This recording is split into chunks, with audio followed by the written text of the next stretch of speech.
O vídeo a seguir não é recomendado para menores de 10 anos.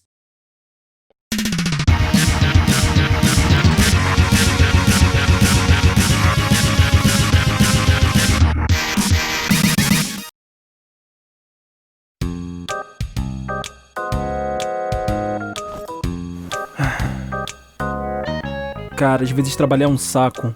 É tudo tão metódico. Você passa mais tempo na rua do que em casa. Como se tudo perdesse a magia. Peraí. Tempo? Magia?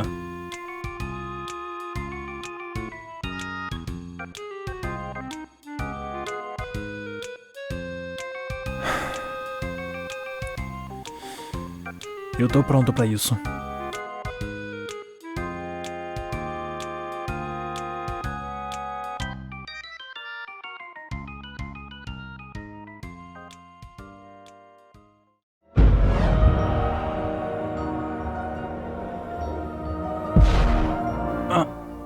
Onde é que eu...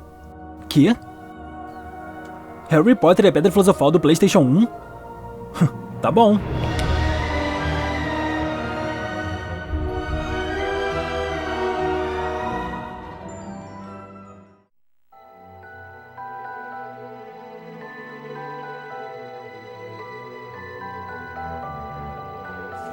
There was nothing about the starry sky that night. Ah, cara, que nostalgia.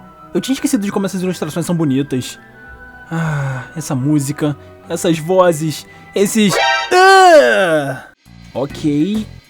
Eu lembrava que o PlayStation 1 tinha umas coisas esquisitas, mas eu tinha esquecido completamente de como esses modelos são feios.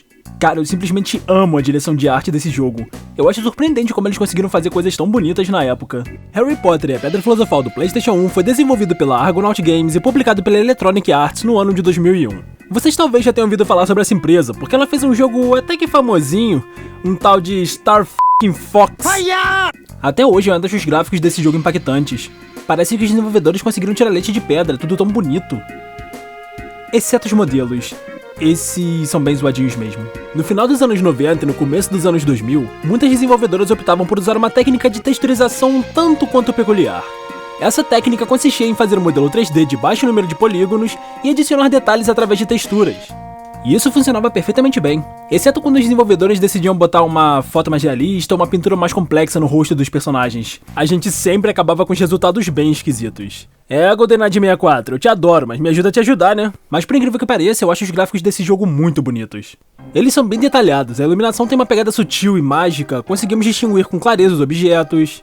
Óbvio, também temos que levar em consideração as limitações da época, mas na minha opinião, esse é um dos jogos mais bonitos do PS1.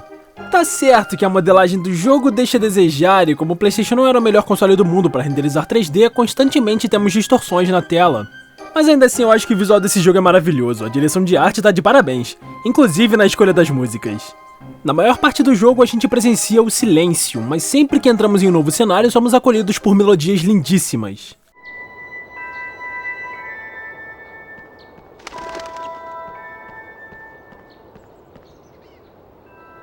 Ah, Jeremy Soule, eu acho que você foi a escolha perfeita pra compor essas músicas. O castelo sempre me pareceu meio vazio, mas pelo menos na minha cabeça é porque o Harry tava fazendo merda e indo pra lugares que não devia. Vira e mexe aparecem outros estudantes correndo aleatoriamente, mas no final das contas eles não fazem nada, ou então tem apenas um diálogo. Ah, e falando em diálogos, o pessoal que escreveu o texto desse jogo tava com a inspiração de uma maçaneta.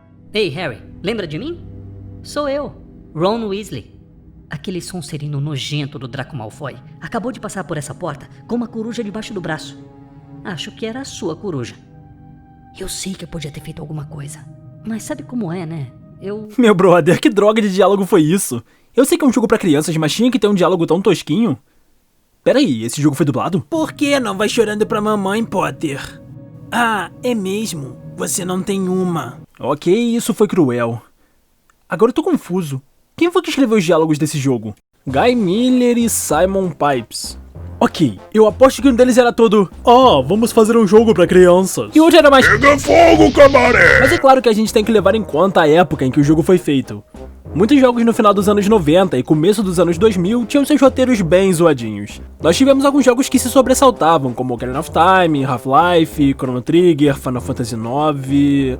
Peraí, tem certeza que esse jogo é de 2001? Sinceramente, eu não quero pegar muito pesado com esse jogo. O foco dele é o público infantil e também é um jogo de aventura e plataforma.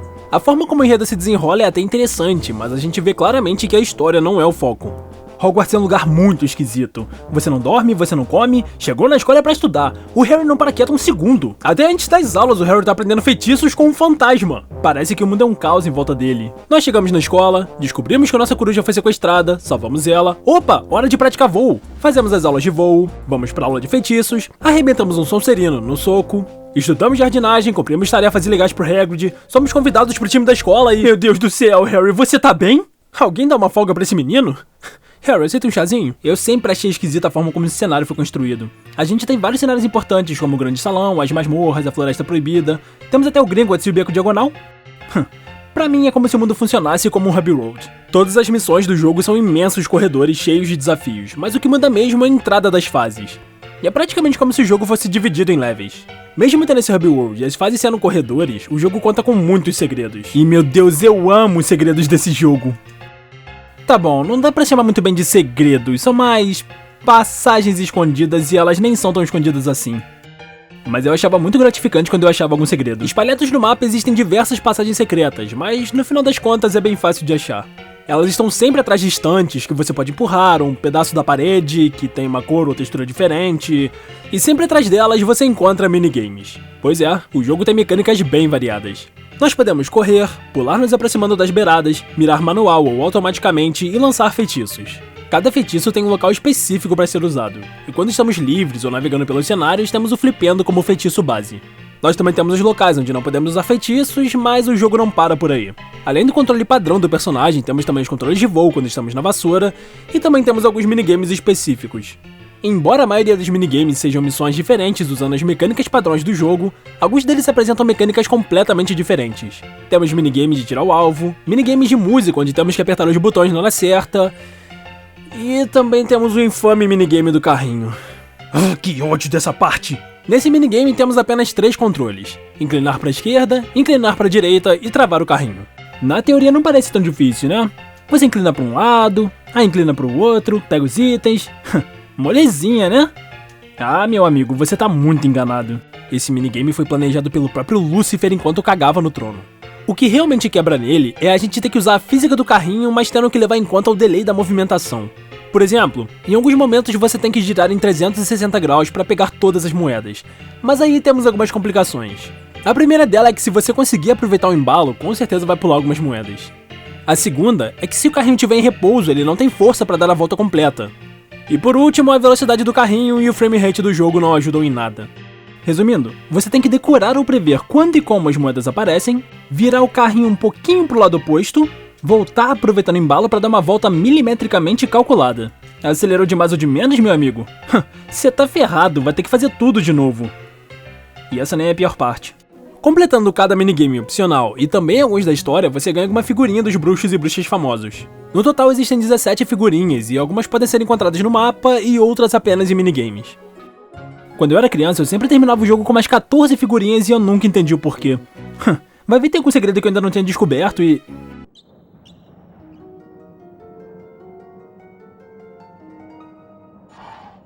E espera aí, como é que é? Dá pra conseguir figurinha no jogo do carrinho? É, eu fiquei realmente chocado ao descobrir isso. Logo a parte onde eu mais tenho dificuldade no jogo é onde estavam os itens que eu precisava pra fazer os 100%. Nesse minigame existem vários padrões de trilhas de moedas. Sempre que um novo rastro de moedas for aparecer, um ícone com a determinada moeda aparece no canto da tela. Mas alguns deles também aparece o símbolo de um diamante por trás. Quando esse símbolo aparece e você coleta todas as moedas daquele trecho, um rastro de diamantes vai aparecer. A parte boa é que os diamantes que aparecem seguem o mesmo padrão das moedas que você acabou de coletar. Mas a parte ruim é que para pegar a figurinha você precisa pegar todos os diamantes da fase. Ah, meu amigo, agora é questão de honra.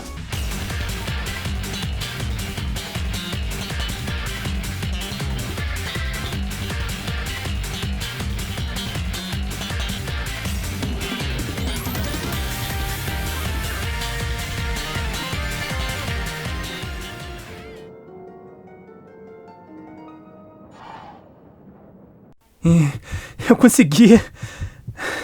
Caramba, meu coração tá a mil, parece até o de Senhor do Tempo. Ouviram alguma coisa?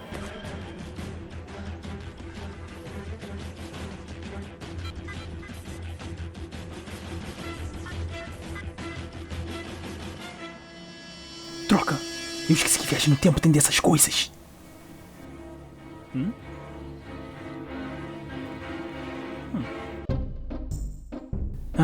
Eu vou continuar jogando. Depois eu me preocupo com essas coisas. E olha, um feijãozinho. Além das figurinhas, temos também como coletáveis os sapos de chocolate que restauram a nossa energia e os feijõezinhos de todos os sabores. Os feijõezinhos foram divididos em 4 cores: amarelo, azul, verde e vermelho. Pegando todos os feijãozinhos de cada cor, podemos trocá-los com Fred Jorge por uma senha. Estas senhas são usadas nos quadros especiais e atrás deles nós temos itens especiais, figurinhas e um upgrade pro Flipendo. Sinceramente, eu não vi nada demais nesses itens. Eu não consegui sentir nenhuma diferença efetiva enquanto eu jogava, mas não é difícil pegar tudo. Não deu trabalho nenhum. O enredo é bem básico, mas aborda os pontos chaves do filme. Em alguns momentos temos os resumos dos ocorridos, que são mostrados através das páginas de um livro ilustrado, e temos também os eventos que aparecem em-game mesmo. Vemos a chegada do Harry em Hogwarts, a aula do Wingardium Leviosa, o nascimento do Norberto, Harry resgatando o Lembrol do Neville, a aula de poções, a luta contra o Trasgo. Inclusive também temos coisas que não aparecem no filme. Como exemplo, temos o personagem Pirraça. O Pirraça é um poltergeist que fica atazanando os alunos. E o Zelador Filch também. Ele é um personagem icônico do livro, e um ator até chegou a ser contratado para interpretar ele no filme. No entanto, a participação dele foi cortada das telonas. Alguns eventos que também não aparecem no filme vieram pro jogo. No caminho para a sala onde está a Pedra Filosofal, temos um trecho onde enfrentamos um outro Trasgo, e também temos a parte que Harry bebe uma poção para atravessar as chamas negras. Eu não diria que essa é a segunda melhor forma de conhecer a história depois do livro, mas ela cumpre bem seu papel. Eu consideraria esse jogo de dificuldade mediana. Ele no geral é bem fácil, mas também tem os seus momentos.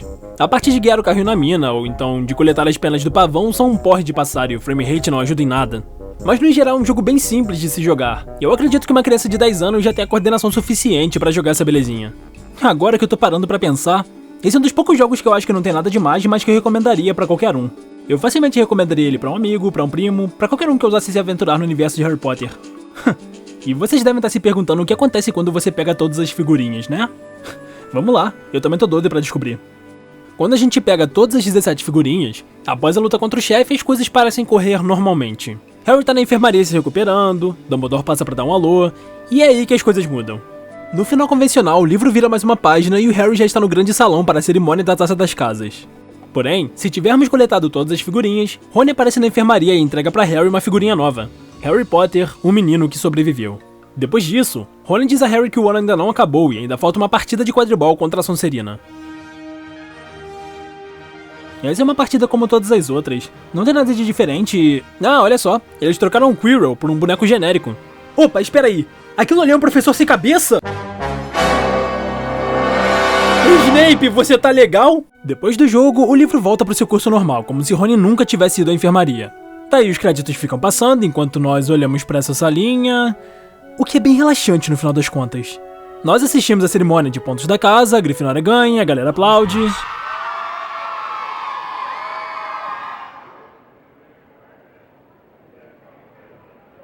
Peraí, que galera? Daí vemos o livro com as figurinhas que coletamos e a tela fica preta. Até agora eu não entendi essa risada. Eu não sei se era só pra dizer que o jogo ia ter uma sequência... Sei lá, pra mim sempre parecia um bad ending. Mas foi legal matar a saudade desse jogo, fazia muito tempo que eu não jogava. Cara, tá me dando uma fome. Eu acho que eu vou... Cara, mas que merda... Calma, calma, calma. Não é o que você tá pensando. Eu só... Você usou vira-tempo, né?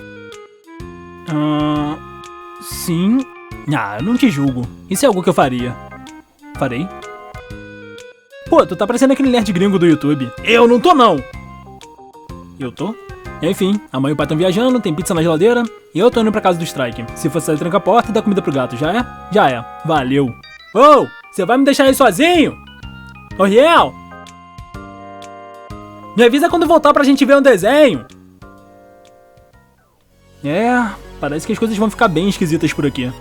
Enfim, vamos ver o que mais a gente tem pra jogar.